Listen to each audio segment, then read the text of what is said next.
1942. The U.S. plan to invade Rabaul, Operation Tulsa.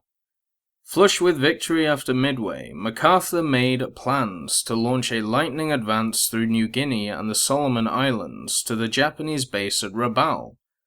The U.S. Navy's triumph at Midway, May to June 1942, had marked a pivotal point in the Pacific War. Even at the time, that much was clear. At last, the balance knocked so badly awry at the time of the Pearl Harbor raid had been corrected. The United States was back on its feet and ready to march on. A personal matter. Specifically, General Douglas MacArthur wanted to advance upon Rabaul. He believed it barred his way to the Philippines. Having been forced out of the Philippines a few months before, he had made a personal pledge to come back to free them. I came out of Bataan and I shall return. MacArthur was, for all of his professionalism, that kind of emotionally driven man. He took his fight personally. Operation Tulsa, for taking Rabaul, was a case in point, starting with the target, which itself was something of a mirage. The main Japanese base in the Southwest Pacific, Rabaul, lay at the eastern end of New Britain, the largest island of the Bismarck Group. Here had been marshaled some 60 Zero fighters and a similar number of twin-engine bombers, along with seaplanes for reconnaissance. There were also warehouses and workshops. It was an important airbase then, but it was no more. It certainly didn't have any of the elaborate fortifications or big guns the Allies believed it had.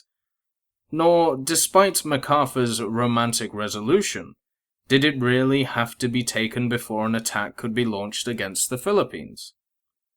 An ambitious plan.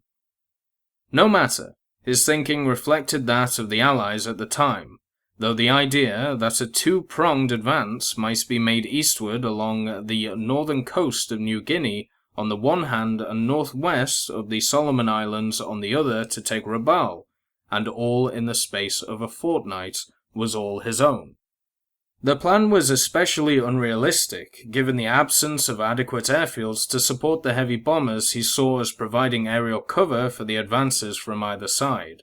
Along with his own army, 3 divisions, he wanted a 2-carrier task force and a marine division for the final climactic amphibious assault on Rabaul itself. Air Force Commander George Brett insisted that he would need 12 new airfields fit for heavy bombers in New Guinea alone. Particularly important would be Buna, located on the island's northeast coast. Unfortunately, by the time the Corps of Engineers was organized, the Japanese had taken Buna. The Americans started building at Milne Bay instead, but reality spoiled the plans in other ways too. Admiral Nimitz, on the Navy's behalf, nixed the amphibious grand finale. In such closely confined waters, he argued, the fleet would meet certain destruction. Gone, but not forgotten. But if Tulsa never quite went ahead, it wasn't quite abandoned either. The outline of MacArthur's plan is clearly recognizable in what ultimately transpired. While MacArthur and his men pushed east across New Guinea, the Navy and Marine Corps island hopped their way up the Solomons.